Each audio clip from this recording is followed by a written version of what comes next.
Hello friends, welcome back to my YouTube channel.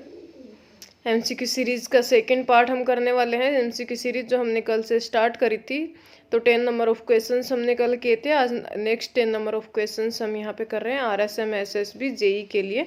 जिस तरह के क्वेश्चन एग्जाम में पूछे जाते हैं उसी तरह के क्वेश्चन यहाँ पे डिस्कस कर रहे हैं।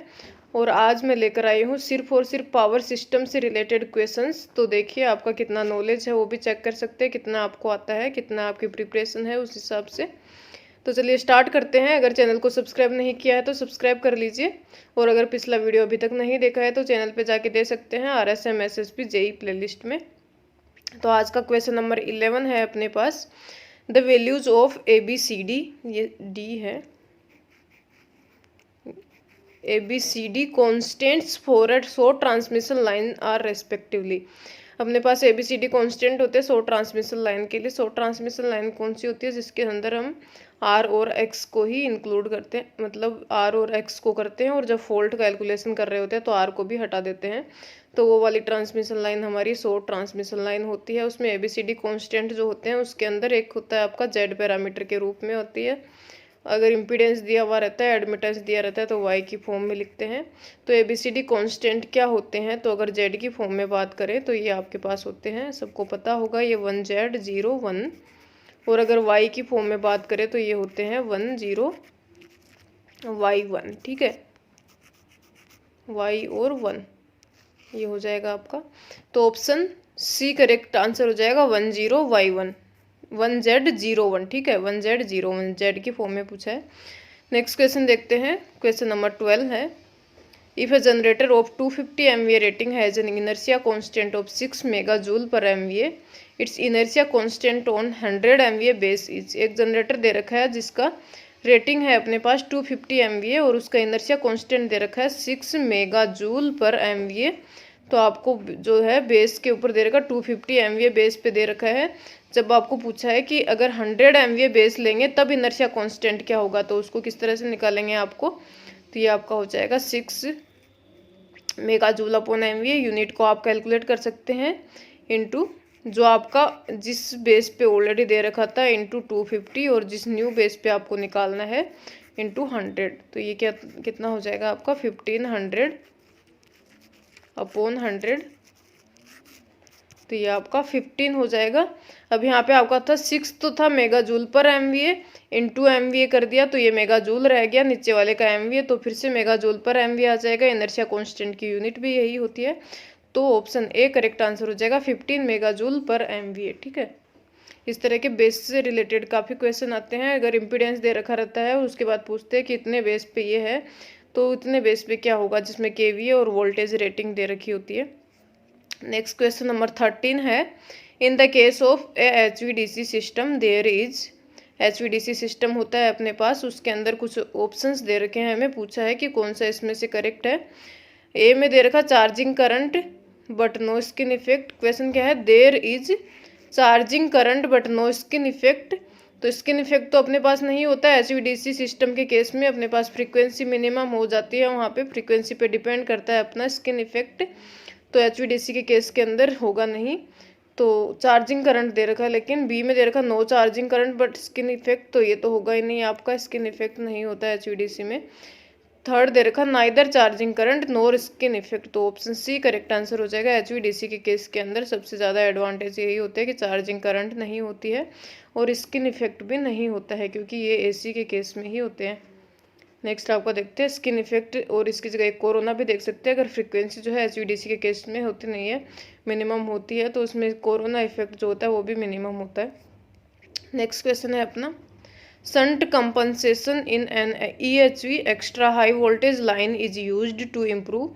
कंपनसेशन मेथड जितने भी हैं अपने वो सारे हमने ऑलरेडी पढ़ चुके हैं। अगर आपने वो वीडियो नहीं देखा है तो देख सकते हैं। पावर सिस्टम कंपनसेशन के नाम से एक वीडियो बनाया हुआ है, उसके अंदर कितने तरह के कंपनसेशन मेथड अपन यूज़ में लेते हैं, और वो सारे मेथड जो हैं डिटेल में डिस्कस किए हुए हैं वहाँ पर। किस मेथड के क्या क्या एडवांटेजेस होते हैं, क्या क्या डिसएडवांटेजेस होते हैं, किस तरह से अपन पावर निकालते हैं, किस तरह से अगर कैपेसिटेंस का कर रहे हैं तो उसकी वैल्यू क्या होती है, इंडक्टेंस का कर रहे हैं तो उसमें क्या वैल्यू होती है, सारे हमने ऑलरेडी डिस्कस कर रखे हैं। तो वीडियो आप देख सकते हैं चैनल पे जाके। इसमें पूछा है कि एक्स्ट्रा हाई वोल्टेज लाइन के अगर शंट कंपनसेशन यूज में लेते हैं तो क्या इंप्रूव होता है। ऑप्शन दे रखे stability and fault level, B आपका है fault level and voltage profile, C दे रखा है वोल्टेज प्रोफाइल एंड स्टेबिलिटी, और डी दे रखा है stability fault level and voltage profile. ठीक है, तो EHV लाइन के केस में आप सबसे ज़्यादा फोकस जो होता है अपना वोल्टेज प्रोफाइल पे होता है, तो ये क्या होता है वोल्टेज प्रोफाइल इसके अंदर आ जाएगा। दूसरा आपका दे रखा है fault level, stability and voltage profile, तो वोल्टेज प्रोफाइल तो हो गया अपना, फॉल्ट लेवल और स्टेबिलिटी है, तो इसके अंदर शंट कंपनसेशन अगर यूज़ में कर रहे हैं तो आपका फॉल्ट लेवल इसमें आंसर आ जाएगा। तो ऑप्शन बी करेक्ट आंसर हो जाएगा, fault level and voltage profile. ठीक है, इसके अलावा आप चेक कर सकते हैं, मेथड्स देख सकते हैं वहाँ पे अगर कोई डाउट हो तो, क्योंकि ज़रूरी नहीं है कि मैं जो क्वेश्चन करा रही हूँ वो 100% ही करेक्ट हो। जिस तरह का मुझे नॉलेज है उस हिसाब से मैं करवा रही हूँ, और मैं काफ़ी तरह से वहाँ पे जो है आपका हर एक बुक में अंदर देख के, टॉपिक के अंदर देख के उसके बाद ही क्वेश्चन वहाँ से फॉर्म कर रही हूँ, तो कभी कभार मिस्टेक भी हो जाती है। तो इसका मतलब ये नहीं है कि आप जो है बिल्कुल मैं जो बोल दूँ मुझसे कभी गलती हो ही नहीं सकती है, ऐसा बिल्कुल नहीं है। तो आप एक बार चेक भी कर सकते हैं किसी क्वेश्चन में अगर आपको डाउट लगता है तो। नेक्स्ट क्वेश्चन है question number 15, when there is interference in an overhead communication line running parallel and in close proximity to an overhead power line. अपने पास क्या होता है पावर लाइन्स और कम्युनिकेशन लाइन जो होते हैं पैरेलल में रन कर रहे होते हैं क्लोज प्रोक्सिमिटी में, तो क्या होता है the voltage induced in the communication line is in longitudinal and lateral direction by the power line are due to. तो अपने पास क्या होता है पावर लाइन और कम्युनिकेशन लाइन जब पैरेलल में रन कर रही होती हैं क्लोज प्रोक्सिमिटी में होती है, तो वहाँ पे क्या हो जाता है रेडियो इंटरफेरेंस हो जाता है, आपके पास वोल्टेज इंड्यूस हो जाता है कम्युनिकेशन लाइन में, और वो दो तरह से हो जाता है लॉन्गिट्यूडनल और लेटरल डायरेक्शन में। ठीक है, तो किस किस की वजह से होता है, तो वो होता है आपका लॉन्गिट्यूडनल जो होता है वो मैग्नेटिक इंडक्शन की वजह से, और लेटरल डायरेक्शन में होता है इलेक्ट्रिक इंडक्शन की वजह से। तो ऑप्शन ए करेक्ट आंसर हो जाएगा, magnetic induction and electric induction. ठीक है, नेक्स्ट क्वेश्चन देखते हैं, क्वेश्चन नंबर 16 है bundled conductors are used for EHV transmission lines primarily for reducing the. तो बंडल्ड कंडक्टर जब हम यूज़ करते हैं तो अपना क्या होता है इंडक्टेंस जो होता है वो कम हो जाता है उसमें, तो इंडक्टेंस कम हो जाता है आपका जब आप बंडल कंडक्टर पढ़ रहे होते हैं। नॉर्मल कंडक्टर और बंडल कंडक्टर की जब हम बात करते हैं तो बंडल कंडक्टर के अंदर इंडक्टेंस आपका कम हो जाता है। ठीक है, तो इसकी वजह से आपका क्या हो सकता है, एक तो अपना जो कोरोना इफेक्ट जो होता है कोरोना लॉसेस होते हैं उसमें भी बंडल कंडक्टर यूज में लेते हैं, लेकिन अगर EHV ट्रांसमिशन लाइन की बात करते हैं तो सर्ज इम्पिडेंस जो है अपना वो कम हो जाता है, क्योंकि आपका जेड कम होगा और उसकी वजह से सर्ज इम्पिडेंस भी कम हो जाता है। तो ऑप्शन बी करेक्ट आंसर हो जाएगा यहाँ पे, surge impedance of the line. ठीक है, नेक्स्ट क्वेश्चन देखते हैं, नेक्स्ट क्वेश्चन है अपना 17, which of the following relays has the capability of anticipating the possible major faults in a transformer. Transformer के अंदर मेजर फॉल्ट्स को एंटिसिपेट करने की कैपेबिलिटी कौन से रिले में होती है, या फिर मेन रूप से कौन से रिले हम ट्रांसफॉर्मर के लिए यूज़ में लेते हैं, तो सबको पता है आपकी बकोल्स रिले है, ऑप्शन सी करेक्ट आंसर हो जाएगा। इंटरनल या इंटरनल फॉल्ट्स जो होते हैं उनको डिटेक्ट करने के लिए बकोल्स रिले यूज़ में लेते हैं अपन, ये आपको पता होना चाहिए, सिर्फ इंटरनल फॉल्ट्स के लिए है। नेक्स्ट क्वेश्चन है question number 18, normally Z bus matrix is a. Z bus matrix अपनी जो होती है एक वाई बस मैट्रिक्स होती है, तो जेड बस मैट्रिक्स की क्या करेक्टरिस्टिक्स हैं, ऑप्शन दे रखे नल मैट्रिक्स होती है, sparse matrix, full matrix, unity matrix. तो जेड बस मैट्रिक्स की बात करते हैं तो ये अपनी फुल मैट्रिक्स होती है, और अगर वाई बस की बात करें तो वो अपनी स्पार्स मैट्रिक्स होती है। और स्पार्स मैट्रिक्स का क्या मतलब है कि नंबर ऑफ कंपोनेंट्स उसमें 0 मैक्सिमम होते हैं। ठीक है, नंबर ऑफ एलिमेंट्स बोल सकते हैं आप रो और कॉलम के अंदर। क्वेश्चन नंबर 19 है the inductance per unit length of an overhead line due to internal flux linkage. ठीक है, इंटरनल फ्लक्स लिंकेज होता है, एक एक्सटर्नल फ्लक्स लिंकेज होता है, दोनों को मिलाकर अपना इंडक्टेंस आता है। तो यहाँ पे पूछा सिर्फ इंटरनल फ्लक्स लिंकेज की वजह से inductance per unit length of an overhead line जो होता है वो क्या होता है, ऑप्शन दे रखे depends on the size of the conductor, is independent of the size of the conductor and constant, depends on the current through the conductor, depends on distance between conductors, तो साइज और distance जो है ये external flux linkage की वजह से depend करता है, तो इंटरनल की वजह से आपका कांस्टेंट होता है।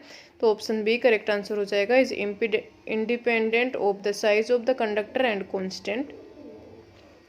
नेक्स्ट क्वेश्चन है अपना क्वेश्चन नंबर 20।